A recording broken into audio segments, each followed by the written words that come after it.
Welcome back to Voices of Nursing with Dr. Lozelle, Care, Policy, and Leadership, the podcast where we amplify the voices that shape healthcare from inside out. I'm your host, Dr. Lozelle. Today's conversation is one I have been looking forward to, and honestly, one I believe every nurses, every healthcare personal, and every caregiver listening needs right now. We talk a lot in this profession about resilience, about pushing through, showing up, and give everything we have. But very rarely do we talk about what happened when there is nothing left to give. Work life balance. We hear the term all the time, but for nurses, it can feel like a luxury we never have. We never allow it to have. The 12-hour shifts that bleed into 14 hours, the charting that follows your home, the emotional weight of patients who never leave your mind, and the guilt of losing yourself, even for one moment. My guest today leave all this work for every single day as a coach and the way she showed up for a healthcare professional. So she's here to share her journey with us in coaching individuals and healthcare providers about self-care. Welcome. Thank you. How are you? I am wonderful, Dr. Gazelle. Thank you so much for having me on your show. It is an honor and a pleasure, and I'm really excited to be here. Thank you. Wow. So I don't even know where to start. To tell you the truth. So take us into your world for a moment. How do individual or healthcare providers deal with work-life balance? Great question, and thank you so much for that. I think one of the things that we have to remember as coaches when we are speaking with healthcare providers, anyone in the healthcare field, people that take care of our people, is to take a step back and figure out how to create those boundaries, right? Making sure that, as you said earlier, healthcare providers are in the throes from the bedside all the way, and they take patients all the way through getting them back to health. That is their mission. And they work tirelessly and they think about those patients. They think about all they have to do. And not every nurse or every person in healthcare is a bedside nurse. Some are in the administrative field, some are in different fields. But when it comes down to the charts and the actual physical work, I work with women in healthcare and I have lots of friends in the healthcare industry who consistently, literally complain about being exhausted, but they will not stop the work that they do because they're so passionate about it. Let's cut and just get right to it. My name is Charmaine Augustine. I am a certified life coach and a leadership consultant. I work with individuals in the healthcare field and several other fields in different industries to help them create their own definition of success, balance, and freedom. First and foremost, I am a proud mother. That's my greatest title. I have 3 wonderful sons. I'm an author. I wrote 2 books on work-life balance. And my company is CYA Leadership Consulting, CYALeadershipConsulting.com. And that's where you'll find everything, all the pillars, my framework, and how I work with clients and how to reach me. So then we can get right back into it. That's why. It was important. In nursing, we learn to take care of the patient first. It makes us feel guilty in contraindicating.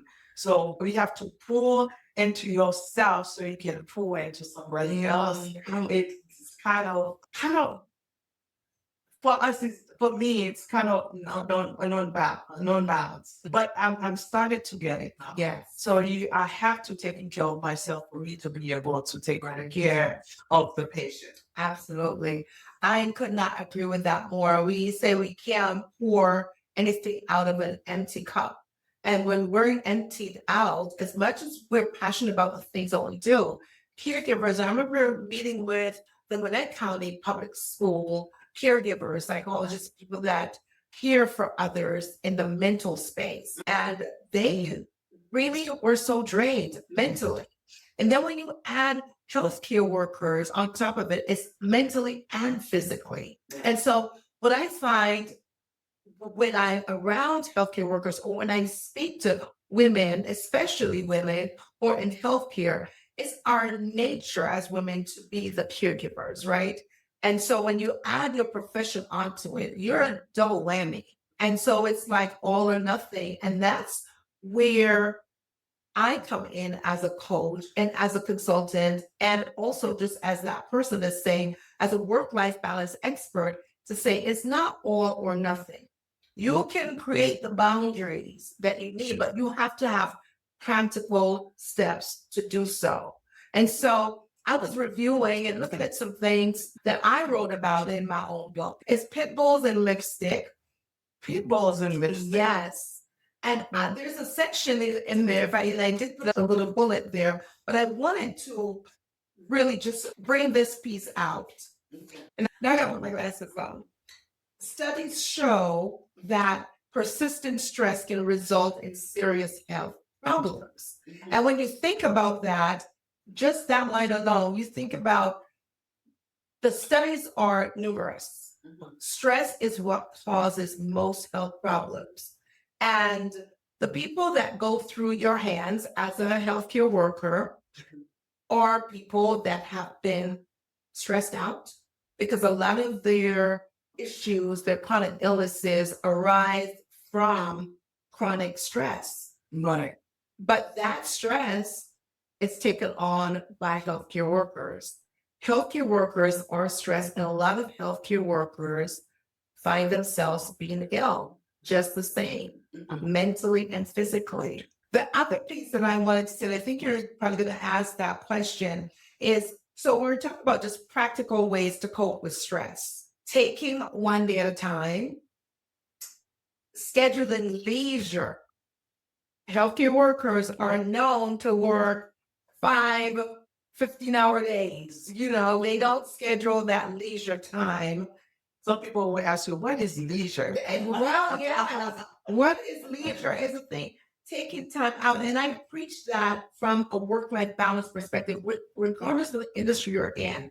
But in healthcare and for healthcare professionals, it's so intense that number one, leisure doesn't exist. And even when they work those 4 or 5 stretch days and have the 3 days off, they're still now busy cleaning the house and taking care of family. They're not using that 3 days for vacation or spa day or just downtime or anything like that. So they just keep going. And especially after 12, 14 hours, we're so exhausted. Yes. Exhausted. And you have one day to start to recoup, to wake up, and then the other 2 days is for you to clean the house. If you have children, one other to taking care of your children. You know what I will say about that, Dr. Nozil, is there is no, I'm going to go to the camera and say this in case you're out there. There is no middle for you when you're working to kill yourself. None. So we cannot feel like we're bound to having to do these things. I will say, find some practical nuggets that work for you. And that's what I would say, especially the healthcare workers that are front line on the ground. We've gone through COVID, and a lot of the healthcare workers are also taking care of family members. So outside of the the hospital system or the nursing home or wherever they may work, they come home and they have to take care of kids, elderly parents, you name it, on top of that. And so I feel like, especially for women, we cannot continue to make ourselves the martyrs. Because when you're not well, you might be around physically, but then mentally, you're not happy. You're not satisfied. You're satisfied with the work that you do, but the other parts of your life suffers. You may want to take a good vacation once a year, or two, three, four times a week, maybe take a nice leisurely walk, or get dressed up and go out on a nice date, or whatever it is. But by the time, as you say, you finish those shifts and you have those days, you're recuperating for a whole day and a half. You're trying to catch up on sleep. Yeah. Yeah. So let's talk about guilt. Guilt that we sometimes may feel. So how do we get over those guilt, although we know that we have to take care of patient first, and then knowing that the guilt, the taking care of yourself is not, doesn't mean that you're not caring for the patient. You just have to care for yourself and make sure that you can care for the patients. Right. How does that guilt work? That's a good question. And I think that's what women in general suffer from. And I know there are also men in healthcare. It's not an all or nothing. And practically putting yourself first is not Selfish. it's not selfish. That is the good selfish. Put self first, right? Look at your own self and see, what do I need for myself? It doesn't mean that you're, discarding everything else and everyone else. It simply means that I have to prioritize my sleep 6 to 8 hours. Whatever that means. If you can't wind down at night, if your shift ends late or starts early, we know how it is, but you do have at least an 8 hour break. Don't go home and unload dishwasher. You want to find a routine that helps you to unwind 30 minutes or an hour. Even you may need melatonin. You may need to have those prescriptions for yourself that you're talking to your patients about. That's one thing. Prioritize sleep. I will say prioritize leisure. And leisure does not mean I need all this time to skip around. Leisure could just mean every day for 30 minutes at the beginning of the day and at the end of the day, it's my time. I know what I do. I light a candle, I get a cup of tea, I find that spot, and I just put everything aside, put on some jazz, and I just sink in, and I just say, it's just my time. And you breathe. You breathe because so much stress is pent up throughout the day. And we're going. And even if you're not going like this, your mind's going. And you're always thinking the next thing. And very rarely, I find women in general will take that time to say, smell the roses, hold it, and blow out the candle. That alone, practicing those incremental stress breaks, take frequent breaks, 10 minutes every couple of hours. Just sit. 5 minutes is perfect. Not when you're working. Not when you're working, but when you're working. I know sometimes it depends on your scenario, the hospital, your work environment. You're on your feet, yes, and you're going. But maybe every 3 to 4 hours you have a little break. Even if it's to go to the bathroom, take 2 minutes and just breathe in and breathe out. You don't have to take a whole lot of time to sit in the workroom and the break room. But when you go in the bathroom, just like, look in the mirror. I love me. I'm so glad I'm here for my patients. Thank you. Sometimes when I say the words, thank you, that gives me enough breath and it releases enough stress to help me through the next few hours. And just let it go. But it's those little things, those little nuggets, hydrate yourself. I know I have healthcare workers that work in, the ER and their assistants and, things like that. They can't drink water because they can't leave the room because they gotta be, Make sure that when you have that time at night that you go home, you're hydrating, or when you have your days off, hydrate yourself. And so we speak about guilt, and it's a mindset. I feel like if someone suffers from guilt, like if they're not taking care of someone, let's put it this way, taking care of someone means that they can't take care of themselves. That's not true. And we have to unlearn that thinking as women, and certainly as healthcare providers. Once you know you've provided the care that that client or that patient needs, it's okay. There's only so much you can do. You can't carry that burden with you. Yeah. I have a friend of mine, she's a nurse practitioner. She had to take care of her mother in the hospital. Then she has a daughter that have to go to school. Her daughter is in high school. Now her mom is in the hospital. She's a healthcare provider. It's not only us as a healthcare providers, we have other family members who's taking care of their family, who's juggling from job to taking care of the family member and to be home taking care of another family who was at home at the hospital. That can be pretty hectic too.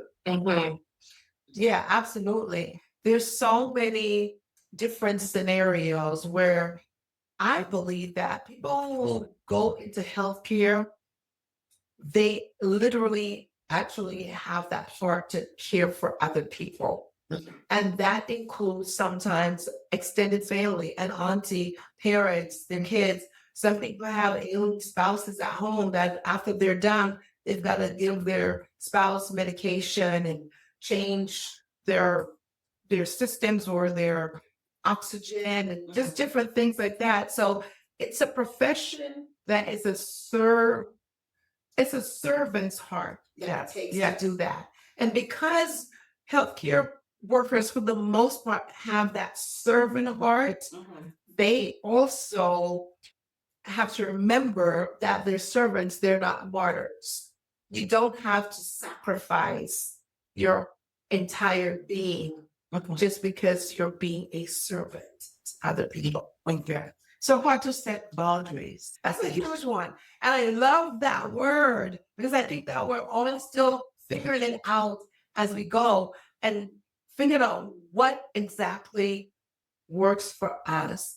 And I am asked to be one of the speakers or the speaker at this year's Georgia Commission on Women and talking about boundaries as the new balance. And I'm excited about that because it is also addressing healthcare workers as well. And because there is burnout and creating boundaries, I say learning to say no. And that's the hardest thing. But a lot of times it's like learning to say no. It's not saying no to someone else. It's learning to say yes to yourself. And that's how I like to look at it.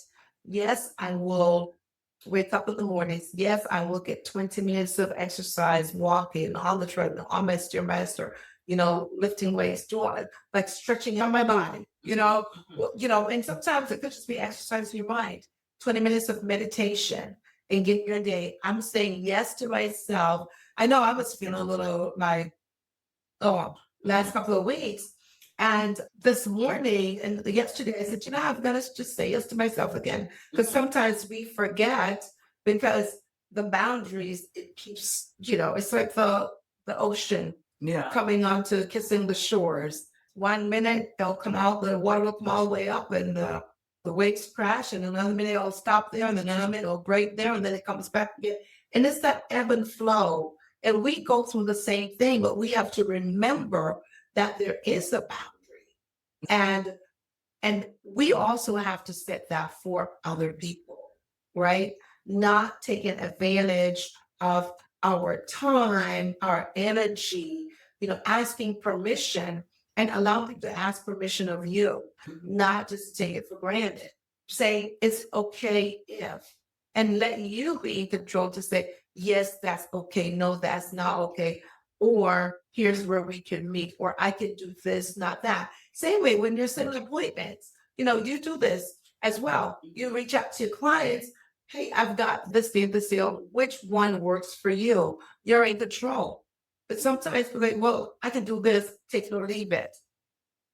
So we have to learn the art of creating boundaries because I feel like boundaries is the new balance. That's how you can have some semblance. I keep saying nowadays, it's like the older I get, Wiser again. the wiser your thing.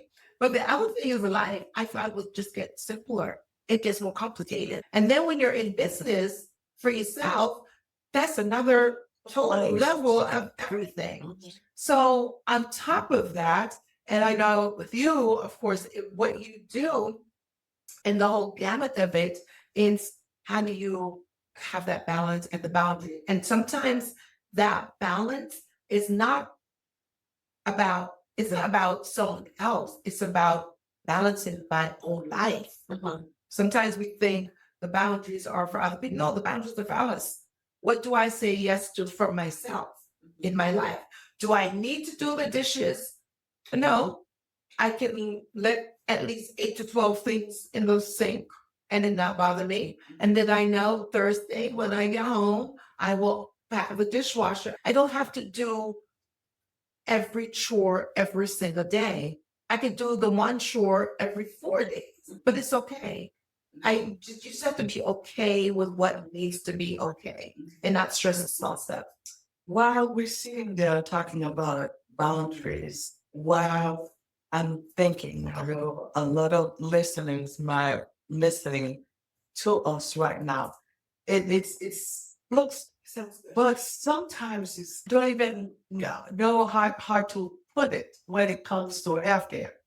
How demanding they are when you work in an environment that you know you work 12 hours and then sometimes you're forced to push another extra shift or another 4 hours on top of it if somebody don't come up and then you have your patients. And then if you then set boundaries, you said, but you know what, I already work for 12 hours, so I'm saying yes to myself. I could not stay extra 4 hours. Then you have your boss who might tell you if you leave the patient, you can get your license suspended for negligence or for abandonment. That's how this is the threat was the threat was that years I've been 25 years in nursing and I can hear it's just like sometimes now I have boundaries. I don't know if because I get older and then it makes it misinterpretations if you start having boundaries now and now you call you are not compliant or you are aggressive, assertive aggressive, not assertive, passive aggressive. This kind of things. I'm not going to have an argument with my boss, with my superior, but I will set boundaries. Right. And then when you set the boundaries, then we interpret that. So now I know over the years I've learned to get my own voice. I learned to set boundaries to have a voice for myself. But there are other healthcare workers who think that they don't have a choice. Right. They don't know or afraid of but they don't setting those boundaries. Right. If they set those boundaries, it might count against them. I, first of all, I know I do empathize because of the situation. And we're talking about, let's use one particular scenario. Let's say in a hospital environment, a nursing home, right? Because we know healthcare providers are in all different aspects. What we're talking about frontline, bedside nurses, those that care for us. The one thing that I will say about that, and what I love about the work that you are doing and that you're committed to, is policy and changing the way we do business in healthcare.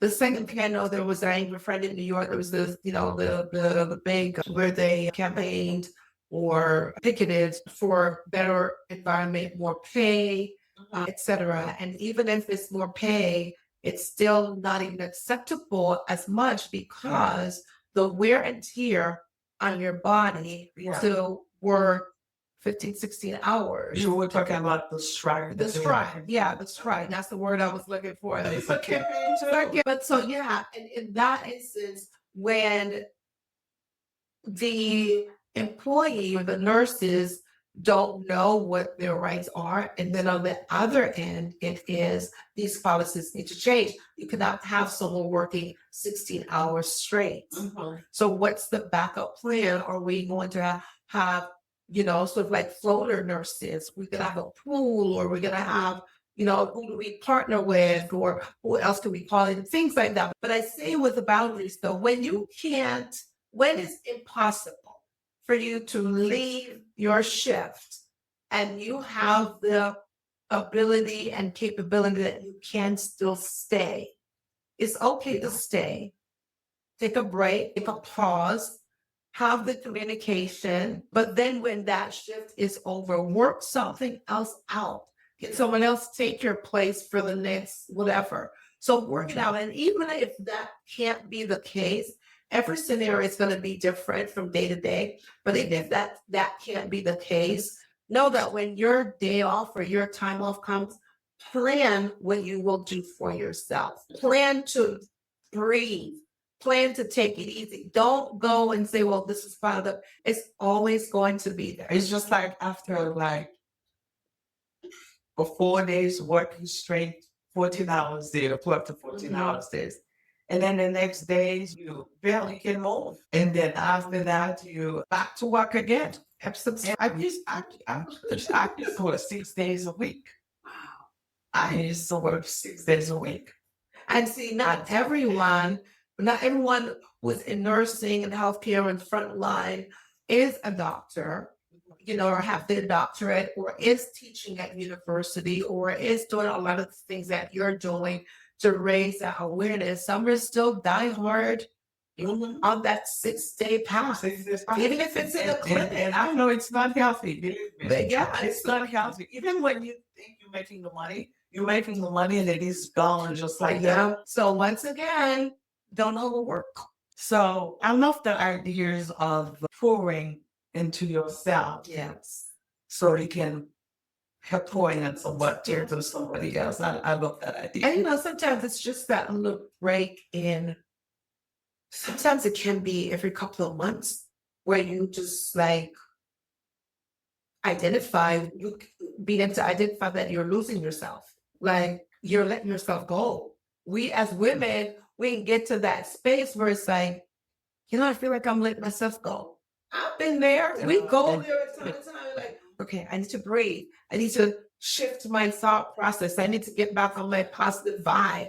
I need to get my green juice going. My body feels like it's falling apart. I haven't taken my vitamins in 3 months. Dark circles are coming. What's wrong? We know when we're letting ourselves go. We just have to be in tune with that. I always say this about my 6 pounds. I'm always losing 6 pounds and gaining back 6 pounds. So now, closing reflection. I like that. What would you tell nurses, healthcare providers, family members, caretakers? What would you tell them? Because, as we know, this podcast is not about healthcare providers also. We taking care of the patients, the family member, the care, the individual. Because you cover, you speak with all those individuals. So what would you tell them?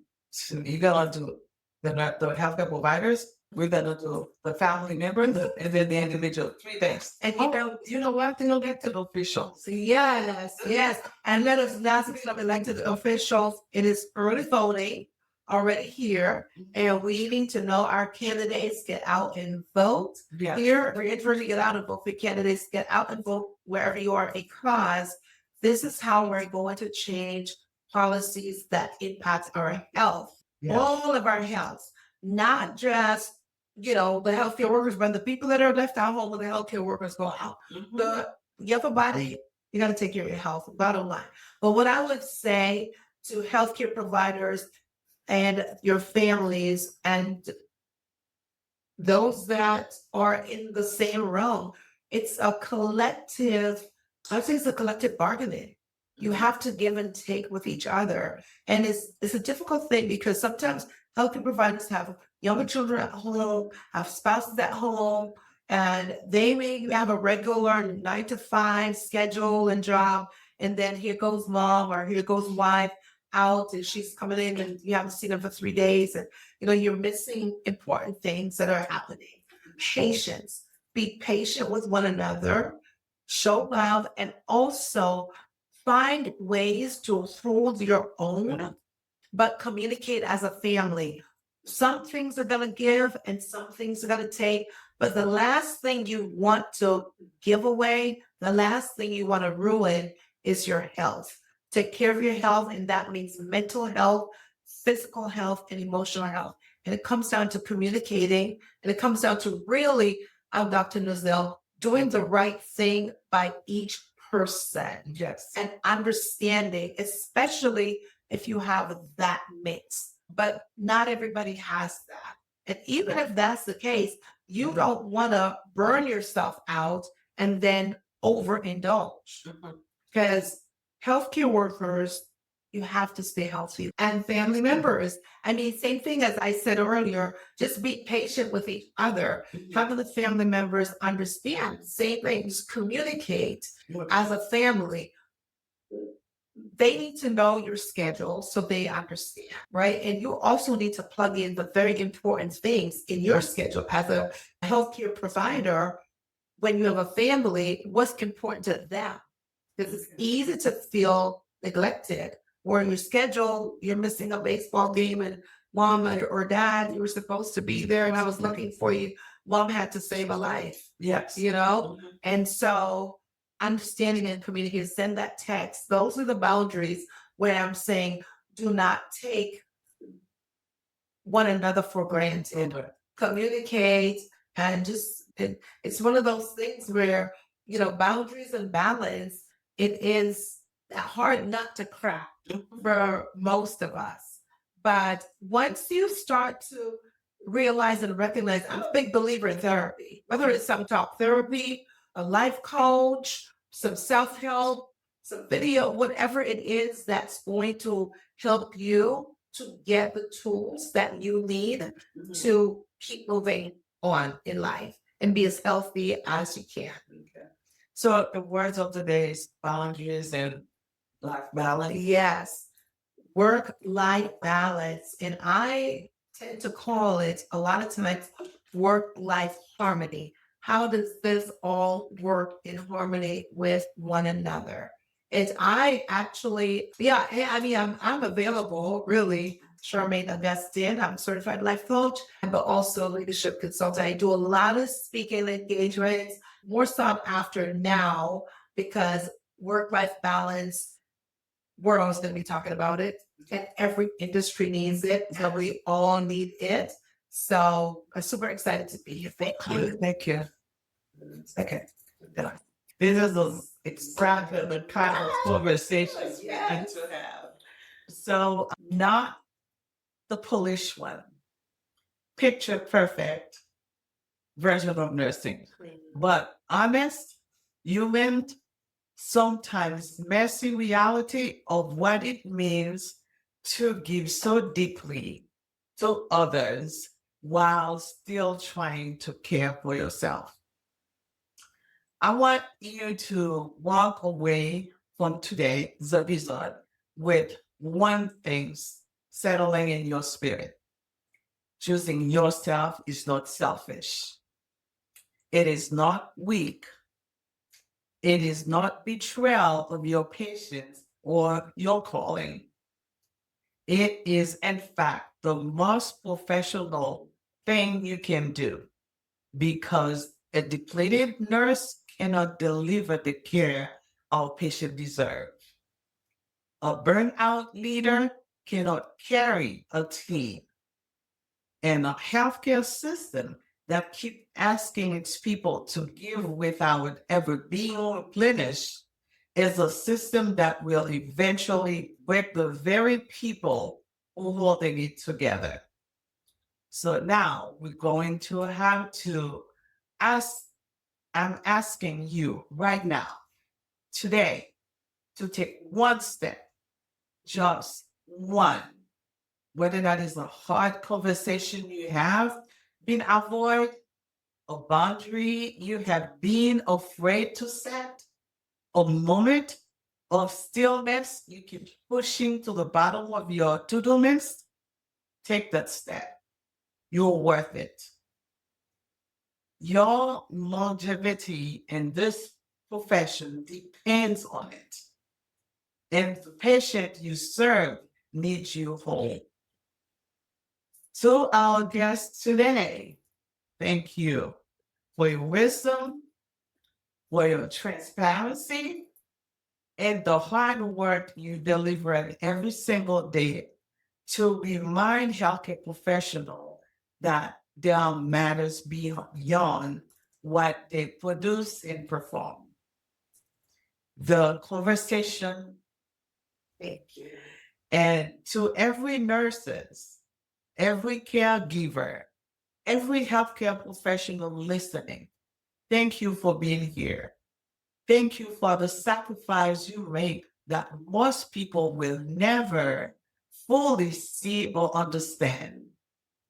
This podcast exists because of you, and it is exists for you. If today's episode resonated with you, share it with your colleague, a friend, a fellow nurse who needs to hear it. Leave us a review, follow us in our platform, and keep coming back because we are just getting started. Until next time, I am your host, Dr. Nozil, reminding you your voice matters, your well being matters, and the work you do matters more than words can say. Keep leading, keep advocating, and above all, keep taking care of you.